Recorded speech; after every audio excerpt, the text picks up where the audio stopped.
Toca guía del Gran Premio de México, toca guía de lo que yo quiero considerar la que es la segunda carrera local para soymotor.com después del Gran Premio de España. Toca la guía del Gran Premio de Fórmula 1 de México 2025, o mejor dicho, el Fórmula 1 Gran Premio de la Ciudad de México de 2025, la 25ª carrera que se va a disputar en el país azteca, todos los grandes premios en este, ahora sí que puedo decir, estadio de aquí, el Autódromo Hermanos Rodríguez, que tiene una de las curvas más bonitas del año, uno de los lugares más espectaculares de la Fórmula 1, como es ese Foro Sol que se revienta de gente con cientos de miles de almas gritando al paso. No este año de su piloto, pero sí el año que viene, porque Checo regresará con Cadillac en el año 2026. Amigos, estadísticas de este Gran Premio de México. Vamos primero con las poles. Preciosa esta foto, por cierto, de Jim Clark, que es el hombre que con 4 tiene más poles en este circuito, por delante de Ayrton Senna, que atesora 3, Nigel Mansell, Charles Leclerc tienen 2, Carlos Sainz 1. Max Verstappen, 5 victorias. Es el hombre que más veces ha ganado. De hecho, podríamos decir que el circuito es máxico. 5, como digo, para Verstappen, 2 victorias para Clark, Prost, Mansell y Lewis Hamilton. Carlos Sainz, 1 victoria, la que consiguió el año pasado, la última que ha sumado el equipo Ferrari en Fórmula 1, y no tiene pinta de que este fin de semana se vaya a revertir esa situación. Este es el circuito, el Autódromo Hermanos Rodríguez, un circuito que ya veis es una mezcla entre una especie de Monza y algunas curvas un poquito más rápidas, un circuito con un total de 17 curvas y un circuito que tiene una característica muy especial, y es que es el más alto por diferencia del calendario de Fórmula 1. 2.285 metros de altitud sobre el nivel del mar, y eso quiere decir que la altitud genera un 25% menos de densidad en el aire, es decir, que el aire es un cuarto menos denso que en el resto de circuitos o en la mayoría de circuitos del calendario. ¿Qué significa eso? Que las alas de los coches generan un cuarto menos de aerodinámica que en el resto del calendario. Y lo que vamos a ver este fin de semana es muy especial, porque los coches tendrán alerones traseros propios de Mónaco, pero la carga aerodinámica que esos alerones de Mónaco van a generar es la equivalente a la de los alerones de Monza. Por eso se alcanzan velocidades tan altas al final de la recta principal, y por eso, por ejemplo, también la refrigeración es un problema grave, porque los frenos, los motores van a tener que ir muy abiertos, vamos a tener que ver grandes branquias de refrigeración por esa densidad del aire que, digo, es un 25% menos que en el resto o la media al menos, de circuitos del calendario de Fórmula 1. A ver, puntos clave del Autódromo Hermanos Rodríguez sobre el mapa. Evidentemente la curva número 1, llegamos desde una de las rectas más largas del calendario, más de 1 kilómetro de longitud, 350 kilómetros hora de velocidad punta, se enfrenta a unos 105 kilómetros hora de velocidad mínima más o menos, y es el mejor punto de adelantamiento. ¿Por qué? Porque ahí lo estáis viendo, hay una recta de DRS enorme, un poquito después de la parrilla de salida, o sea, se activa bastante pronto el DRS aquí, y llegamos, como digo, a esa curva número 1 pues con cierta facilidad para adelantar. Luego hay que concretar el movimiento, como muy bien hizo el año pasado Carlos Sainz contra Max Verstappen. Segunda zona de DRS, la que nos lleva de la curva número 3 a la curva número 4. Hay una parte que yo os voy a decir la verdad, no me gusta demasiado del circuito, que es toda esta seguidilla de curva lenta de la 4, 5 y 6. A veces permite hacer juegos de trazadas, un poco como el segundo parcial de Austin, pero es una zona lenta, donde estos coches se ven muy perezosos porque son muy grandes, muy pesados. Se hace entre unos 180 kilómetros hora de velocidad mínima más o menos, y luego sí que llegamos a un punto interesante, un punto rápido, de la curva número 7 a la curva número 9, es el primer sector de curvas enlazadas, donde vamos en una velocidad ascendente de 180 kilómetros hora en entrada a 240 de salida en la 9, y luego entramos en la 10, donde llegamos a unos 170 kilómetros hora y salimos a 180 kilómetros hora para la curva número 11. Frenada de la 12, la entrada del Foro Sol, ahí llegamos a 3.11 y se frena a unos 65 kilómetros hora de mínima en toda esa sección, más o menos. Y por último, la peraltada, que ya no es tan peraltada, ya no tiene la gracia que tenía la curva original, porque, bueno, al final está cercenada a la mitad, no tiene tanto peralte y había que salir del Foro Sol de alguna forma, pero que sigue siendo una curva rápida, 239 kilómetros hora. En cuanto pones el coche recto a la salida de aquí, de la curva número 16, haces todo este viraje de la 17 a fondo. Os decía que este es el circuito en el que Ferrari consiguió su última victoria Carlos Sainz consiguió su última victoria de momento. En el año 2024, Carlos hizo la pole, Verstappen le ganó la partida en la salida, pero Carlos lo recuperó en las primeras vueltas con un adelantamiento magistral por el interior en la frenada de la primera curva, y a partir de ahí, monólogo, ya está. Carlos estuvo liderando, abrió el hueco, Norris terminó segundo, Leclerc terminó tercero, a punto Leclerc de hecho, terminar con el coche contra las barreras de protección, y Verstappen, que terminó en la sexta plaza por sanciones por crímenes de lesa humanidad contra Lando Norris, después de los crímenes que ya había cometido contra él una semana antes en el circuito de Austin. Aquí es un poco el año en el que se le pira la pinza o sea, el momento de la temporada en el que se le pira la pinza a Max Verstappen y acusaba a la gente, no, es que Tim Mayer es el hijo del fundador de McLaren y por eso le ha metido la penalización outstanding, que no sé si os acordáis de que salió el gráfico, ¿no? De penalización soberbia, superlativa a Max Verstappen. Se la merecía. Fue una guarrada lo que le hizo en esa curva número 7 precisamente a Lando Norris. A ver, la estrategia del año pasado, aquí la tenéis, una parada, neumático medio a neumático duro. El ganador Carlos paró en la vuelta número 32, la vuelta 71 es el total, 35 vueltas, 36 podríamos decir es mitad de carrera, así que casi un ecuador de carrera con el neumático medio y el otro con el neumático duro. ¿Va a ocurrir lo mismo esta semana? Pues espero que no, porque Pirelli ha venido juguetona y Pirelli trae salto de compuesto. Lo mismo que en el Gran Premio de los Estados Unidos, Pirelli vuelve otra vez a hacer un C2, C4, C5. El año pasado, repito, la estrategia ganadora fue C3, C4. Este año no hay C3, hay un C2 y hay un C5. Sobre el papel, los equipos tendrán que elegir entre un duro muy lento o entre un neumático blando que se degrada más para hacer la estrategia. Yo no voy a ser naif, no os voy a engañar, no voy a ser inocente después de habérmelo comido ya en Austin. Creo que va a ser una parada.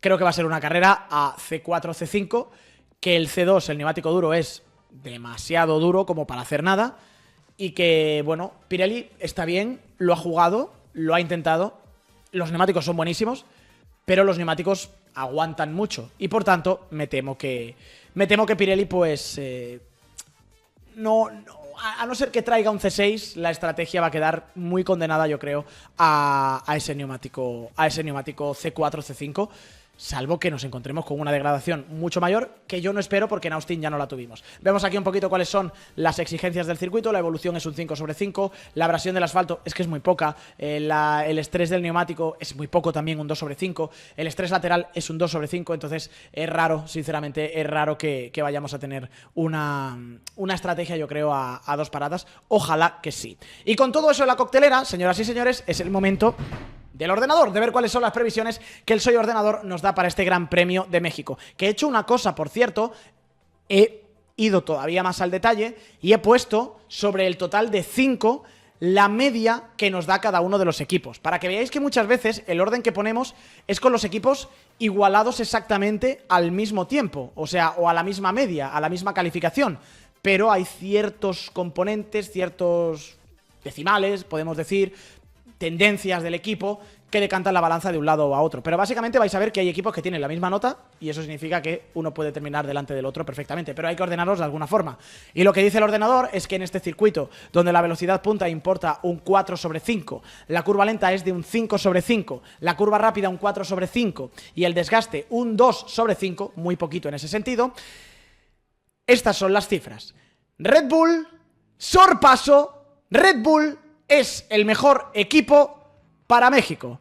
Creo que es la primera vez en la temporada que nos ocurre, pero el Soy Ordenador dice que Red Bull será el mejor coche este fin de semana. Eso sí, lo veis aquí, igualado en esa media de 3,75/5 con el equipo McLaren. Ferrari un 0,25 por detrás, 3,5, igualado a Mercedes. Hay otro salto de media décima, Williams, un 3, sería quinto equipo, con Racing Bulls, Sauber, Aston Martin como octavo equipo, Aston octavo equipo, pero veis ahí con la misma calificación que un Haas, un Sauber, Racing Bulls, un Williams.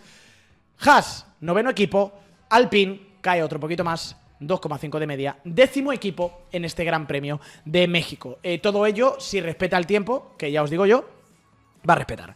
Porque esta es la previsión meteorológica que tenemos este fin de semana para la Ciudad de México, en el lugar además en el que está enclavado el Autódromo Hermanos Rodríguez, y ya veis, 0% de probabilidad de lluvia durante todo el fin de semana, temperaturas relativamente moderadas, 26 grados de máxima el domingo, también el sábado y el viernes con los libres 25 grados, recordemos, fin de semana habitual, no vamos a tener sprint, así que libres 1, libres 2, libres 3, quali y carrera va a ser el formato, y en todas esas sesiones pues el máximo que se va a alcanzar es de 26 grados, por tanto la FIA no va a tener que dar la alarma de temperatura. Y con todo esto ya encima de la mesa, pues venga, vamos con el repaso equipo a equipo, que aquí es casi un debrief de lo que ha pasado en el último Gran Premio, en el de Estados Unidos. Tenemos que empezar por orden, ya sabéis, de constructores. Alpine, última posición, y el equipo Alpine que lo que le ha hecho ha sido darle un rapapolvo público a Franco Colapinto después de saltarse las órdenes de equipo en Estados Unidos. Lanzó un comunicado Steve Nielsen, el jefe de equipo de Alpine, donde dijo: dimos la instrucción a nuestros pilotos de que mantuvieran posiciones, ya que estábamos gestionando gasolina en ambos coches. Como equipo, cualquier instrucción hecha por el muro es final. Y hoy nos decepciona ver que no ha ocurrido. Es algo que revisaremos y que gestionaremos de forma interna. Y es muy interesante porque comentaba Antonio Lobato ayer que el rumor es que en este Gran Premio de México se anuncie la renovación de Franco Colapinto. O al menos ese era el plan, que en México se anunciara Colapinto para 2026. Veremos ahora qué es lo que ocurre. La sensación fácil sería sacar la conclusión de que no se anuncia Colapinto, pues por represalias con lo que ha ocurrido en Estados Unidos. Pero ya os digo yo, por experiencia, que desde que te dicen que van a anunciar a un piloto, y sí, se va a hacer este fin de semana y a esta hora, hasta que acaba pasando, pasan muchísimas cosas. Los anuncios, por norma general, nunca llegan cuando están planeados porque hay muchas cosas que cuadrar y muchos flecos que cerrar hasta el final. Pero al menos lo bueno es que el rumor se anuncia la renovación de Franco y no al revés. Y creo que tiene sentido porque lo está haciendo muy bien en las últimas carreras. Haas. Por un minuto pensé que tenía una suspensión de una carrera, palabras de Oliver Berman. Dice Berman que la conducción de Yuki Tsunoda pues, fue peligrosa y que eso no deja un buen ejemplo. Palabras de Oliver Berman, lo que hizo fue bastante peligroso, hablando de Yuki, contra el espíritu de cómo deberíamos de correr y contra la imagen de lo que podríamos proyectar a los chicos, a los jóvenes pilotos. Así no es como corremos. Recordemos, equipo Haas, grandes actualizaciones en Austin, nuevo suelo que ha funcionado a tenor de los resultados finales. Objetivo, superar a Sauber en el campeonato de constructores, que rompió la mala racha, al menos Nico Hülkenberg, que el fin de semana de Bortoleto, telita. Pero Nico Hülkenberg ha roto la mala racha. Primeros puntos para él en Fórmula 1 después del podio que consiguió en el Gran Premio de Gran Bretaña. Desde Silverstone hasta ahora, Hülkenberg no había puntuado, ha vuelto a hacerlo por fin. Podría haber sido mucho peor mucho mejor para Nico Hülkenberg de no haber tenido el accidente del que no tenía ninguna culpa en la sprint, aunque Zak Brown dijera lo contrario. Esto me ha hecho mucha gracia. Ha venido una recogida de cable muy importante de Zak Brown en relación con Nico Hülkenberg, porque Brown, yo creo que también un poco en el calor del momento y sobre todo para salvar el culo a sus dos pilotos, dijo al final de la sprint que la culpa la tenía Hülkenberg del accidente. Declaraciones textuales. Dijo que había sido un movimiento amateur por parte de algunos pilotos, y señaló directamente ahí a Nico Hülkenberg. Luego, más tarde, revisó las imágenes y entró en la televisión británica, en Sky F1, para decir, cito textualmente: lo he revisado, creo que he cambiado de opinión. Realmente no puedo culpar a Nico. Hombre, me contarás, Zak. No tiene ninguna culpa. Yo lo eximo por completo de responsabilidad. Es Piastri, que se ceba con Norris, cierra la puerta y Hülkenberg no tiene dónde irse. Fíjate que yo en directo también pensé y vi que había sido culpa del propio Nico Hülkenberg. Y Gaby Bortoleto, nada, sin dramas, solo reflexión. Muy falto de ritmo el fin de semana, tiene que reencontrarse, pero esto no es ninguna muesca a la temporada tan buena que está haciendo el piloto brasileño. A ver, Aston Martin. Pequeño cruce de declaraciones de un viejo conocido del lugar llamado Mike Crack. Recordaréis que dijo Fernando Alonso al final de la carrera una cosa, y es que probablemente, cito textualmente a Fernando, somos ahora mismo el 9º equipo hoy, y creo que nuestro equipo quizá es el que está sufriendo más allá de Alpine. Haas está claramente por delante de nosotros, Sauber seguro, Williams en otra liga, y luego está el top 4. Y como digo, Aston Martin, en palabras de Mike Crack, ha contestado. Y lo que ha dicho Mike Crack es, cito textualmente de nuevo: creo que a veces somos demasiado autocríticos, también hay que recordar celebrar las cosas.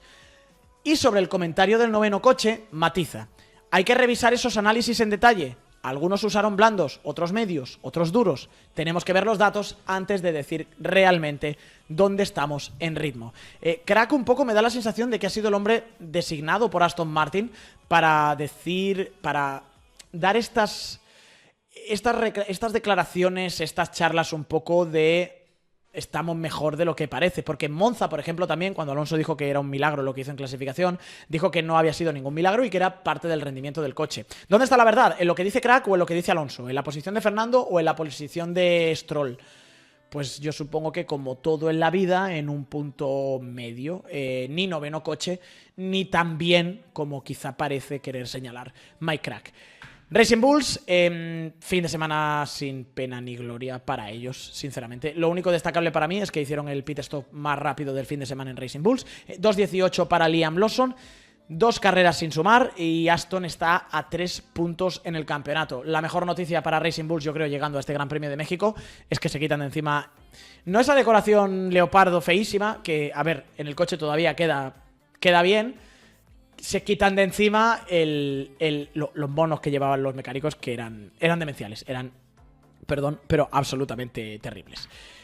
Williams, la noticia: Carlos Sainz, 5 posiciones de sanción, ya lo sabéis, para este Gran Premio de México. Lo tiene por el toque con Kimi Antonelli. Sainz explicó que con Berman funcionó la maniobra, pero Antonelli cerró la puerta. Podría haber sido totalmente diferente, decía, con Kimi Antonelli. Reparte culpas entre ambos. Antonelli no le ve y Carlos a lo mejor es demasiado optimista.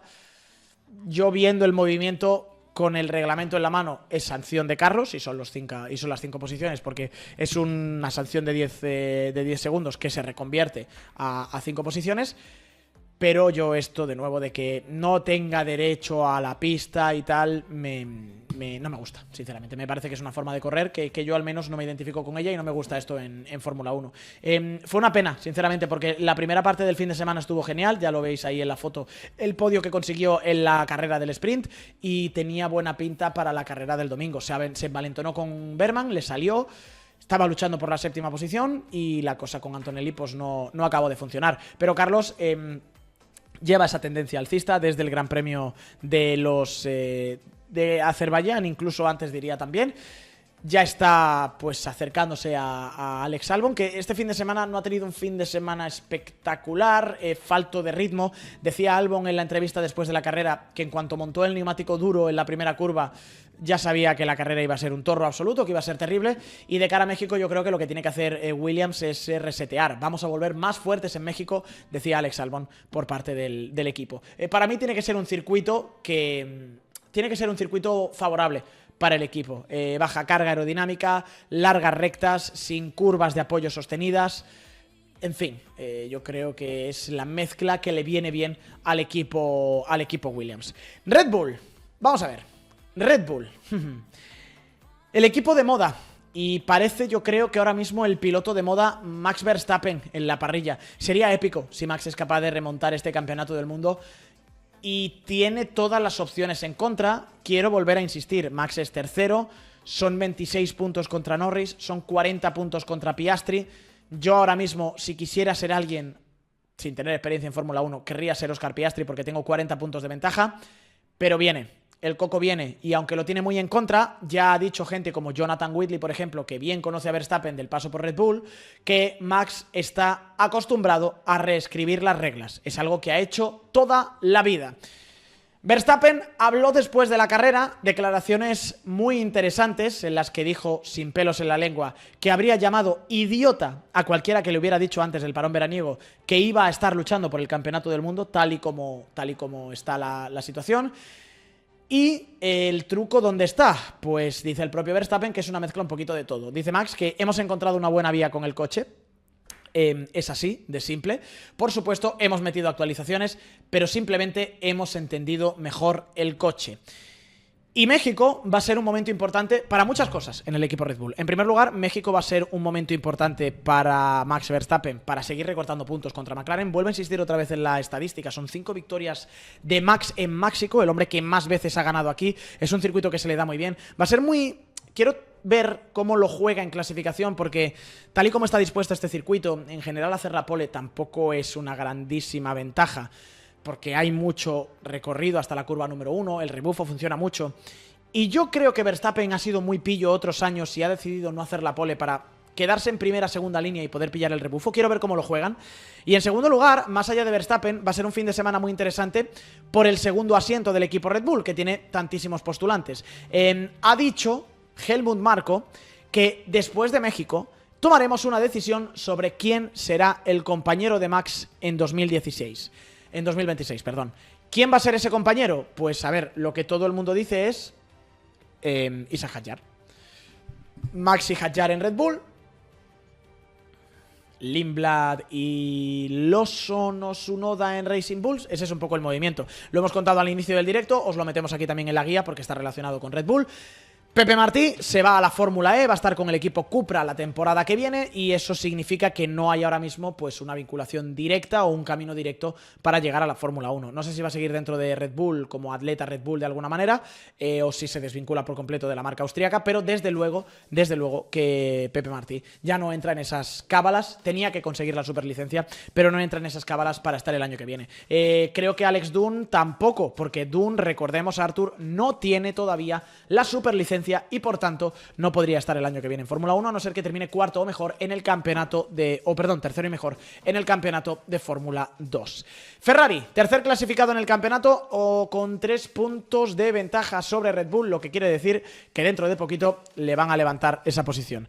Terminando con Red Bull y vinculándolo con Ferrari, dijo Helmut Marko que le va a enviar unas latas de Red Bull a Leclerc a Mónaco. La verdad es que fue espectacular. Fue el mejor escudero que pudo tener Max Verstappen. Aguantó a Lando Norris, le dio ese tiempo a Verstappen para poder escaparse y cubrir la primera parada. What a time to be alive, viendo a estos dos tíos cooperando cuando se estaban dando de leches al principio de este reglamento de 2022. Y hay un paso adelante. Yo creo que, no sé si estaréis de acuerdo conmigo, hay un paso adelante del equipo Ferrari este fin de semana. Lo vimos con Leclerc, con ese podio, y yo creo que incluso también se vio con el propio Lewis Hamilton, que lo ha certificado en rueda de prensa. Ha dicho Hamilton, cito textualmente, en general todo el fin de semana ha sido positivo. Demostró el progreso que estamos haciendo como equipo y ha confirmado que aún hay más potencial que desbloquear en el SF25. Interesante lo que dice Hamilton. Interesante también, por ejemplo, lo que vimos en el garaje, porque nos mostraron una imagen de Benedetto Viña, el CEO, o mejor dicho, el director ejecutivo de Ferrari, en el garaje en el circuito de Austin. A ver, evidentemente Estados Unidos es un mercado muy importante para Ferrari y ellos lo están cuidando muy bien. Y no sé si también es un movimiento político a colación de pues las críticas que ha habido con la figura de Fred Vasseur y el comunicado incluso que hizo John Elkann defendiendo públicamente a la figura de Vasseur, un poco incluso cuando ya había pasado la tormenta, que decías, no tiene quizá mucho sentido que se diga ahora.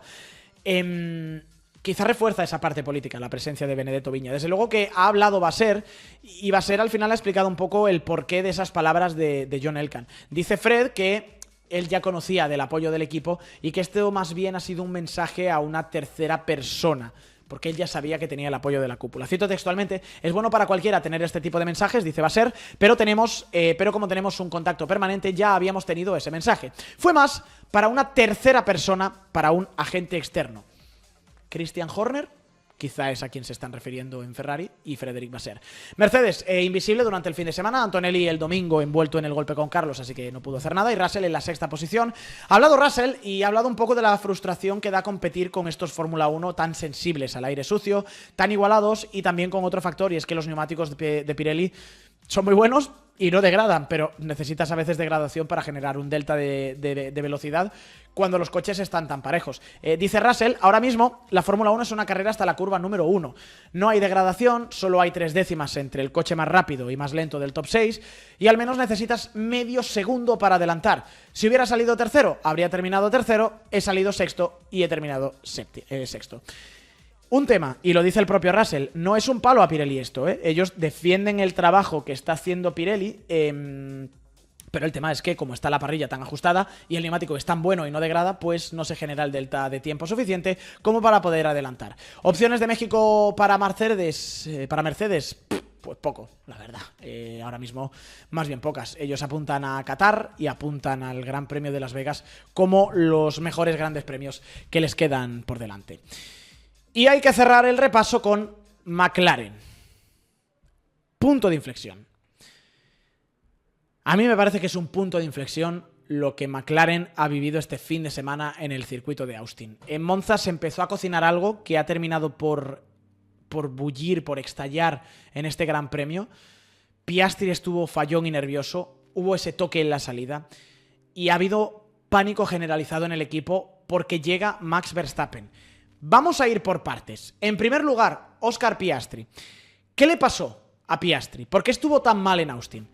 Dice él, cito textualmente, no he hecho clic. No ha sido por sobreconducción, simplemente ha sido porque no me he sentido cómodo con el coche. Y en ese sentido hay una declaración, hay una excusa, una declaración de Andrea Stella que a mí me parece que es muy relevante y que habla un poquito de cómo ha gestionado Oscar este fin de semana. Y decía Stella, hay un comentario muy interesante de Oscar que replicó Lando, cita textualmente Stella, metacita a Lando, a Oscar Piastri. Hoy el coche tenía que conducirse al límite de deslizar en las 4 ruedas. Como si por conducir, vuelve a decir Stella, más suave para gestionar las rachas de viento o ser más prudente en algunas curvas, no generarás el tiempo por vuelta. Así que tienes que ir al límite. Y cuando vas al límite necesitas cierto ritmo y confianza. Y si acaso ese es el aspecto que ha fallado en el lado de Oscar. Sigue insistiendo Piastri, eso sí, en que él es el favorito al título de 2025. Y para mí, viene aquí la declaración lapidaria de McLaren, terminado Estados Unidos, con la reflexión ya hecha del fin de semana y encarando 5 carreras y 2 sprints, donde Max Verstappen está muy cerca. Ojo a lo que dice Stella. No van a cambiar la filosofía. No va a haber ninguna prioridad a ningún piloto, que tendría que ser Oscar Piastri. Cito a Stella. Constantemente evaluamos nuestro enfoque, pero estamos, ojo, muy lejos de vernos en condición de decidir que vamos a priorizar a un piloto sobre otro, especialmente mientras haya opciones realistas para ambos pilotos. Esta es la manera en que queremos competir, es la forma en la que encaramos las carreras. Queremos mantenernos justos y aplicar equidad con ambos pilotos. Esta es la situación de este momento. Es decir, McLaren no va a proteger a Piastri, no le va a pedir a Lando Norris que sea escudero, McLaren les va a dejar competir. Señoras y señores, perfecto. Preparen las palomitas porque lo que nos viene es infarto absoluto el próximo fin de semana en el Gran Premio de México. Este fin de semana, como digo, en el Gran Premio de México, que va a tener estos horarios que os voy a poner en pantalla a continuación. Ya sabéis, sesión habitual, fin de semana con formato normal, no tenemos sprint. Vamos a tener que trasnochar poquito, un pelín, los que estemos en España. Para la gente que está en México y en Latinoamérica, pues son horarios muy agradecidos. Y para nosotros incluso también. Libres 1, a partir de las 7:30 la sesión, 7:15 la previa en los canales de Twitch y de YouTube de soymotor.com. Tendremos... esto es Estados Unidos. Dejadme un momentito que ponga por aquí México, que ya lo tenemos preparado. Es más tarde. Libres 1, a las 8:30, 8:15 empezaremos con la previa en los canales de Twitch y de YouTube de soymotor.com. Libres 2 serán a partir de las 12, 11:45 estaremos en directo, en medio directo de subs tardío, así que podéis esperaros lo peor con Antonio Lobato. Libres 3, a partir de las 7:30, 7:15 estaremos en directo. La clasificación a las 11, 10:30 la previa. La carrera, el nuevo duelo, la nueva oportunidad de que Verstappen siga recortando puntos a Oscar Piastri y Lando Norris en el campeonato. A partir de las 9 de la noche, 8 la previa, en los canales de Twitch y de YouTube de soymotor.com.